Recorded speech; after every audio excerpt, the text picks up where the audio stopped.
Өзгөндө жана дүйнөдө болуп жаткан акыркы окуялар менен тааныштырып, Ынтымак телеканалында кабарлар. Студияда кызматта мен Айжамал Улжубай кызы. Саламатсыздарбы? Алгач бүгүнкү чыгарылыштан кыскача түрмөк.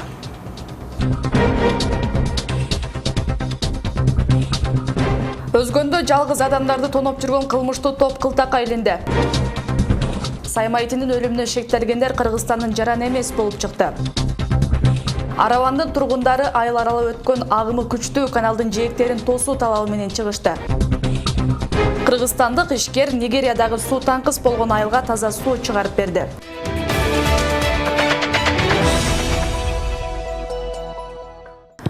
8 октябрь күнү Өзгөн райондук ички иштер бөлүмүнүн кызматкерлери тарабынан Өзгөн районунун аймагында каракчылык кылып, жарандарды коркутуп, баалуу буюмдарын жана акча талап кылып жүргөн кылмыштуу топ колго түшүрүштү.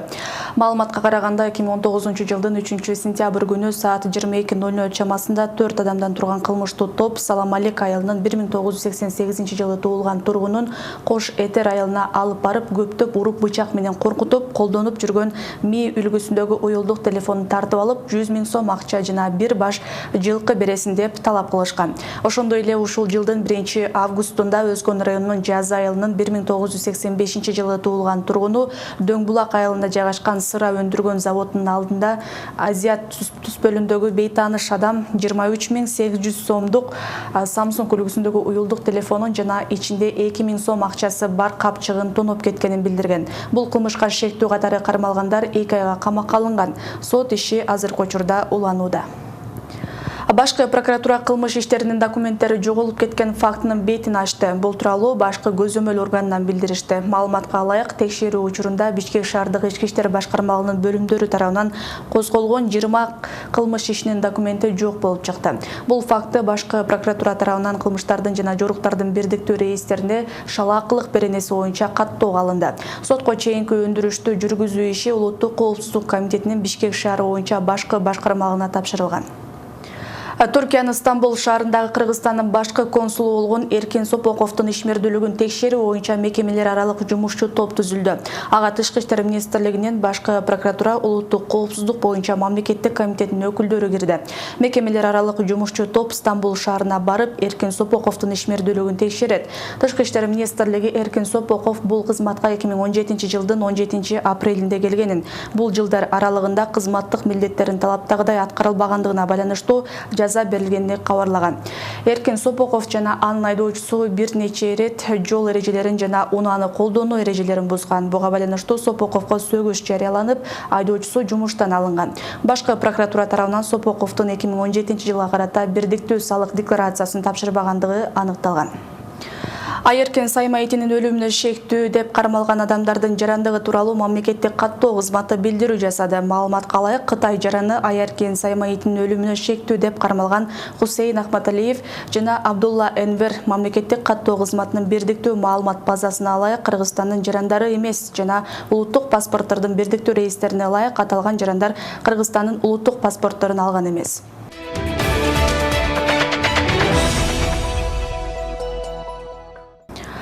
Аравандын тургундары 2 чакырымга жеткен канал жаш балдарга кооптулук жаратып жатканын айтып чыгышты. Жергиликтүүлөрдүн айтымында буга чейин жаш балдар агып кеткен учурлар көп катталган. Коркунуч күч болгондуктан жергиликтүү бийлик каналдын жээктерин тосмолор менен тосуп берсе дешүүдө.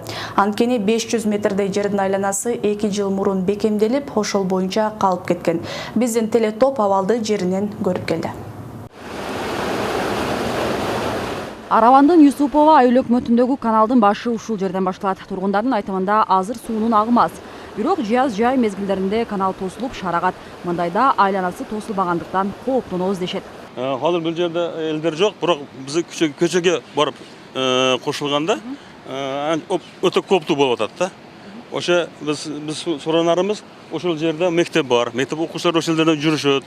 Ошондуктан кооптуу болгондуктан ошол жерде тосуп берүүнү сиз жардам сурап сиз жазган едим да. Каналдын жалпы узундугу 3 чакырымга чамалайт. Анын 2 чакырымга жакыны турак жай жайгашкан көчөлөрдө орун алган. Ошондуктан шараккан сууга адамдар агып кетүү коркунучу бар. 2 жыл мурун жергиликтүү бийлик 500 метрдей жерин темир тосмо менен курчап берген экен. Кичкене жерге ограждение кылынды калат, бардыгы болбогу, жарымын кылды. Yana bu yerga plita qo'yib berdi. Ограждение mana bu trotuarlarga qilib berdi. Köp jeri kaldı. Lekin adam ömrüge xavf bolup atат da bu sular. Тургундардын айтымында жыл сайын 4-5 адамдар ушул каналга агып каза тапкан учурлар болууда. Маселен, Равшанбек Артиковдун небереси да каналдын жээгинде ойноп жүрүп сууга чөгүп кеткен. Андан кийин 3 бала агып кетип каза болуп калды. Ошол үчүн айыл өкмөткө айтканбыз, решетка кылып белгиле деп. Темир тосмо кылып койсо жаш балдар үчүн жакшы да. Чоңдорго өздөрү абайлап жүрүшөт. Менин максатым башка балдар сак саламат жүрсө дейм да. Балдар үчүн да бу. Катталар өзү эптели. Айыл өкмөт жетекчилигинин маалыматында былтыр казынадагы акчага мектеп балабакчалардын от казандарын жаңылоо иштери аткарылып, каналдын жээктерин бекемдөө калып кеткен. Эми кийинки жылга 150 метр жерин 1,5 метр бийиктиктеги темир тосмолор менен курчап чыгуу боюнча долбоор даярдалган. Проектти депутатларга сунуш кылып беребиз. Депутаттардагы эл шайлаган депутаттар бизи ушу проектибизди колдоп берет деген толук намыз бар. Акчамыздагы, бюджетибиздагы жетиштүү. Ошондо да 2 чакырымга жеткен каналдын калган бөлүгүнүн айланасы тосулбай калат. Жарандардын кайрылууларынан кийин аймактын башчысы дагы долбоорду кеңейтип, баарын коопсуз кылып берерине ишенирди. Нуржамал Баргыбаева, Бексултан Абиев, Ынтымак. Жалал-Абад шаарында көп кабаттуу үйлөр жана социалдык мекемелер 100% кышка даяр. Мындай маалыматты мэриянын маалымат кызматы билдирди. Калаага ноябрь айынын 5-нен тарта жылуулук бериле баштады. Деген менен көп кабаттуу үйлөр жакшы жылыбай, шаар тургундарында нааразычылык жаралды. Кенен Кабылбек Өчкөнбай уулу айтып берет. Буниса Эгембердиева Жалал-Абад шаарындагы көп кабаттуу үйлөрдүн биринде неберелери менен жашайт. Ал жылуулук жакшы берилбегендиктен кошумча электр жылыткычтарды пайдаланып, ири чыгымга учурап жатканын айтат. Былтыр менин кызым 3.000-4.000ден төгүп атты мына обогреватель сайыпчы, мына печкага ысытпагандыгы үчүн. Анан эми быйыл кыш келет электрди деле сайып атабыз, жылбаган үчүн сайып атабыз да. Азыр өзү көз көргөн көрүп атпайсыңар, бир жагы ысыт, бир жагы ысытпайт, бир жагы ысыт, бир жагы ысытпайт. Воздух чыгар деп өзүбүзгө күнөөнү коет, воздух чыгарып деле атабыз. Челек сууну алып деле төгүп атабыз, ысытпайт.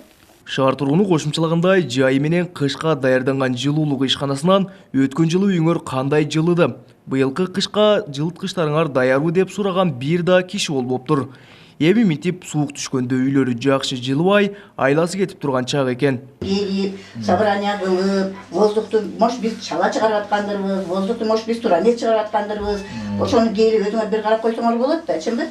Карап, мону мындай кылган. Даярдык жүрбөдү ошондо, кышка даярдык жүрбөдү мындай. Мен мындай айтканда, эми мен бул кышта кандай даярдык жүргөнү билбейм. Эми бул 2 күн даярданабыз деп атат. Эгерде 5-нен отопление берилет дегенде, 1-нен даярданып, 5-нен берип, акчасын алса туура болот беле. Жалал-Абад райондор аралык жылуулук менен жабдуу өндүрүштүк бирикмесинен болсо, көп кабаттуу үйлөргө жылуулук нормасында берилип жатканын айтышты. Ошондой эле октябрь айынын аягында көп кабаттуу үйлөрдү текшерүү жүргөнүнө да ишендиришти. Ал эми айрым батирлердин жылыбай жатышын төмөндөгүчө түшүндүрүп беришти. Алар обязательно болот, ысып айткан дегендер. Сөйдөндөр воздух чыгара албагандар бар, сиз айткандайчы. Алар эми кездешет. Өзү чыгардык, чыгарсак деле болбой атат деп атат аларчы. Эми ал өзү чыгарса үстүндөгү үй чыгарып алышы мүмкүн. Же анын үстүндөгүсү чыгарып алышы мүмкүн. Же астындагы үй чыгарып алышы мүмкүн.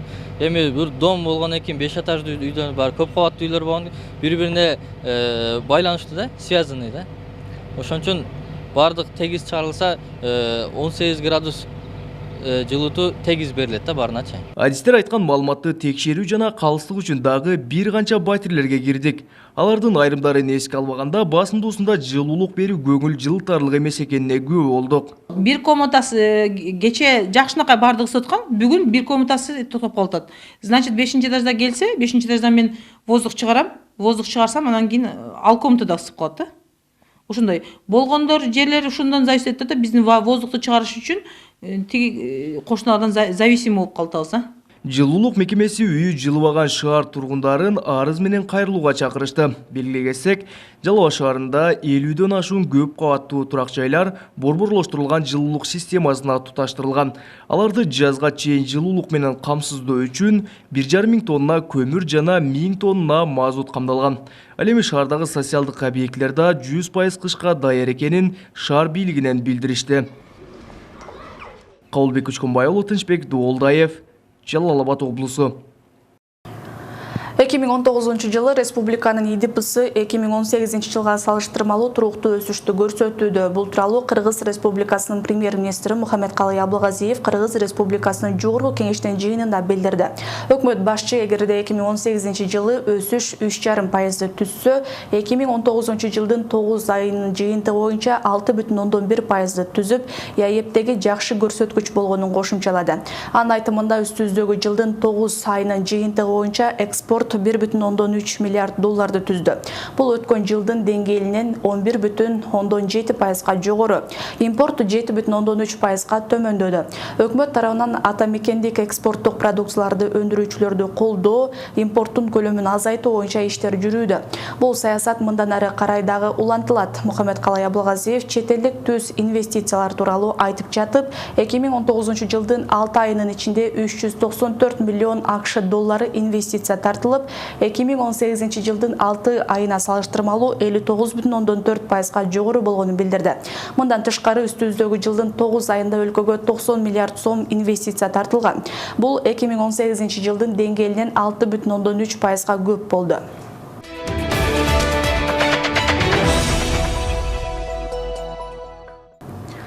Бүгүндөн тарта Оштун аймагында терезеси караңгылатылган унаалар пайыздык көрсөткүчтү аныктаган аппараттар менен текшерилет. Буга чейин жол тескөөчүлөр мыйзамда жазылган эреже боюнча текшерүүгө алып келген. Аппарат терезедеги караңгынын пайызын даана көрсөтүп, жол кырсыктарынын алдын алууга жардам берет. Анткени бул жагдайдан улам жол кырсыктарына учураган фактылар катталган. Буга ылайык айдоочуларга мыйзам чегинде унаасын караңгылаткандыгы үчүн 5500 сомго чейин айып пул салынат.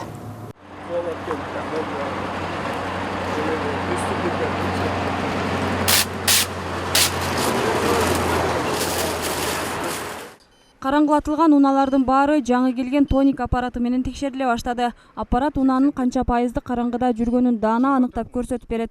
Эреже боюнча транспорт каражаттарынын алдыңкы жана алдыңкы каптал терезелеринин жарык өткөрүмдүүлүгү 70%дан кем болбошу керек. Текшерүүдө унаалардын дээрлик баары бул пайыздык көрсөткүчтөн жогору караңгылатылганы белгилүү болду.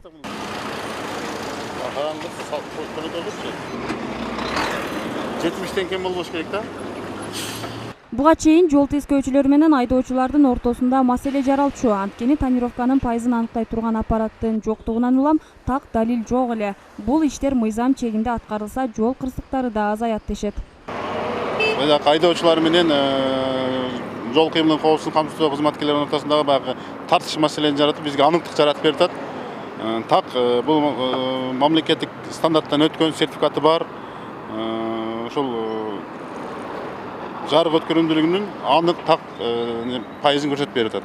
Бул убакытка чейин караңгылатылган унааларды текшерүү жагы Жол транспорт министрлигине өткөндөн кийин айдоочуларда тонировкага уруксат бар экен деген түшүнүк пайда болгон. Айрым учурда алар жол тескөөчүлөргө баш ийбей койгонун жана тонировка басылган унаалар көбөйүп кеткенин айтышат.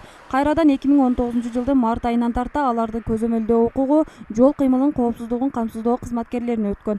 Автожолдорду айдоочулар тарабынан ушул алдыңкы айнектерин автоунааларын карайтып алган учурлар аябай көбөйүп кеткен да. Ал эми мындай текшерүүнү колдогон айдоочулар да бар. Анткени жол кырсыктарын азайтууга жакшы жардамын берет дешет.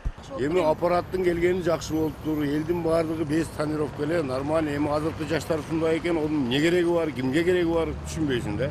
Маалыматта айтылганда 2019 жылдын 10 ай ичинде Ош облусунун аймагы боюнча алдыңкы жана алдыңкы каптал терезелерин караңгылаткан 142 учур катталып, алардын баарына Кыргыз Республикасынын бузуулар жөнүндөгү кодекстин негизинде чаралар көрүлгөн. Мимоза Жаныбек кызы, Кымбатбек Абдисамат уулу, Ынтымак. Жалал Абадтагы айлампа жолго кирген автоунаалар артыкчылыкка ээ болот. Тагыраагы көчөлөрдөгү айлампа кесилиштери эми негизги жолго айланат. Мындай жол белгилери Жалал Абад облусундагы ар бир айлампага коюлууда. Антсе да айдоочулар шарттуу белгилерге маани беришпей жатышат. Ошондуктан жол коопсуздук кызматкерлери ар бир унаа ээсине жаңы эреже боюнча түшүндүрүү иштерин жүргүзүштү. Бул ишмерчем алдыда дагы уланат. Бир эле кетсек, буга чейин өлкөнүн кээ бир гана облус шаарларында айлампалар негизги артыкчылыкка ээ болушса, эми мындай эреже бардык аймактарда сакталышы кажет. Сиздер көрүп турган жол белги, айлампа жол белгиси, үстүндөгү жол бер 2-4. Бул жол белги азыркы мезгилдин талабына ылайык айлампага кирген автоунаалар артыкчылыкка ээ болот биринчиден. оң жақтан келатқан, сол жақтан 4 тарауына қойылады жолдың. Бұл ким қайсы машина айлампаға бірінші кірген болса, ошол артықчы болады жол бермесе, ошол үчүн қойылады бар. Ледек районунун Исфана шаарында Ош электроишканасы калкты тейлөө борборун ачты. Бул аймактарды өнүктүрүү жана өлкөнү санариптештирүү жылынын алкагында ишке ашып, калкка сапаттуу кызмат көрсөтүү максатын көздөйт. Мындан ары электр энергиясын керектөөчүлөр бардык зарыл болгон кызматтарды бир гана жерден алса болот. Баткендеги кабарчыбыз бул тууралуу кенен айтып берет. Эмилбек Дебитов турак жайына электр энергиясын тартуу үчүн жаңы ачылган тейлөө борборуна келди. Бул канадан ал кагаздарына байланыштуу болгон бардык кызматтарды ала алат. Ошол эле учурда ашыкча убарагерчилик жана убактысын коротпойт. Ошол быйыл жаңы үй салдым эле, ошого жарыктанды киргизиш үчүн ошо электр тармагына тейлөө борборуна келсем, бул жакта мага бүтүн кандай документ керектүүнү түшүндүрүп беришти. Мурдагыдай ар жерге барып издебестен азыр мына ошо тейлөө борборуна келсеңиздер, бардык шарттары, мүмкүнчүлүктөр ушул жерде түзүлгөн экен, бардык ушул жерде бүтүп, ишин жеңил бүткөнгө оңой мүмкүнчүлүк түзүлүптүр. Буга чейин электр энергиясы боюнча маселелерди чечүү көптөгөн убакытты талап кылып, кызматкерлерди да түйшөлтчү. Айрыкча мекеме ишканалар Ош шаарына барып, башкы кеңседен иш кагаздарын бүтүрүп келишкен. Эми тейлөө борборлору аркылуу бардык суроолорго жооп алса болот. Бул жерде өзүнүн адистери отурат, эки адиси бүт документтерин топтоп Ошко алып барат. Оштан даяр кылып алып келип, керектөөсүн тапшырат. Дагы бир жеңилдик кылабыз да, мисалы өзүңүздөр билесиздер, бүт электр счетчиктер азыр умный счетчик деп коет, Аския. Ошого өтүп атат. Анын алыш үчүн дагы Релектен Ошко барып жүрөт, керектөөсү өзү. Азыр биз onu da чечип атабыз, Кудай кааласа жакын күндө чечилет. Бардык жер ушул жерде болот. Лелек райондук электр тармактар ишканасы 24 миңден ашуун абоненттерди тейлеп, бул борбордо 2 оператор иштейт. Буга чейин ушундай эле борборлор Баткен шаарында жана Кадамжай районунда ачылып, учурда элге кызмат көрсөтүүдө. Бардык маселелерди ушул жерде карайбыз, элдерди кабыл алып, ушул жерден сапаттуу тейлөөгө аракет кылабыз. Азыр бүгүнкү күндө 2 штат каралды, 2 оператор бала ишин башташты. Бул Исфана шаары, айыл өкмөттөрдөн келген абоненттерди жакшы болду. Ошону менен биргеликте биздин өзүбүздүн дагы кызматкерлер ар кандай учурлар болот. Командировка кетет, рейдтерге чыгат, ремонтторго чыгат.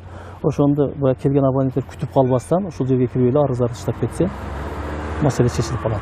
Лелек районунун айрым чыгарлаш айылдары дагы деле кошуна Тажикстандан электр энергиясын алышат.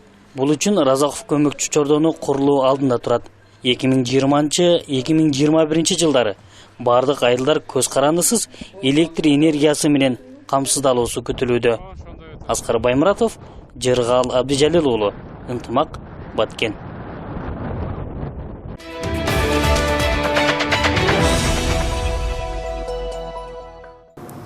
Бишкек шаарынын 1-май районунун Алтын Бешик жаңы конушунун тургундары көгүлтүр от менен камсыз болушту. Газ өткөргүчтөрүн куруу жана газдаштыруу иштери Газпром Кыргызстан ишканасынын инвестициялык программасынын алкагында ишке ашты. Кенен кийинки материалда сөз болот.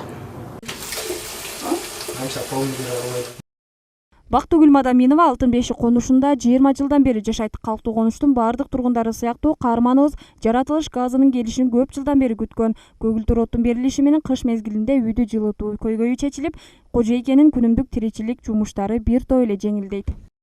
Буга чейин газ жок эле 30 жылдан бери көйгөйдө жүргөнбүз. Мына эми азыр газ келип, ошо жеңилдеп калдык. Кубанычтабыз баарыбыз. Кыш келди, мына газ кирди, үйүбүз жылуу болот, тамагыбыз бат бышат.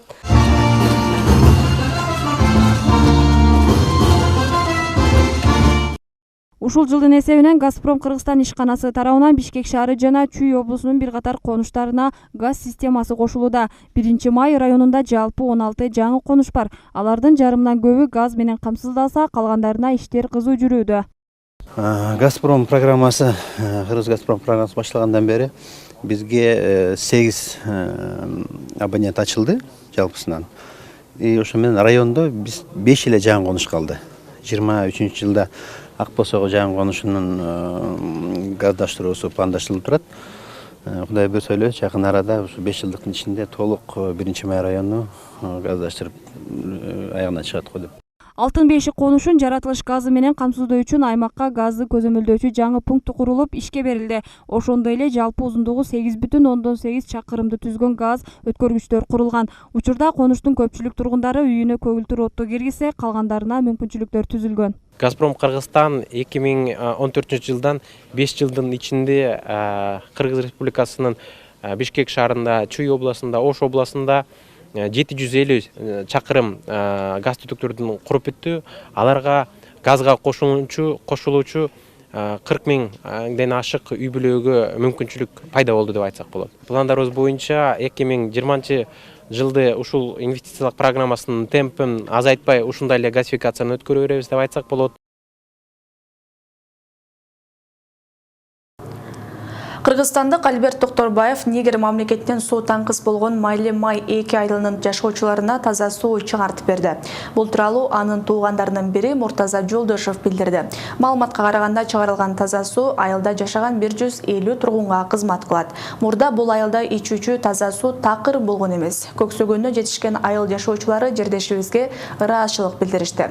Кошумча иретинде айта кетсек, Токторбаев Мьянма өкмөтүнүн кысмагынан улам Бангладешке качып өтүп, баш паник алды делген Рохинджа мусулмандары турган лагерге да таза суу чыгарып берет. Ал 1-2 жумада пайдаланууга берилет.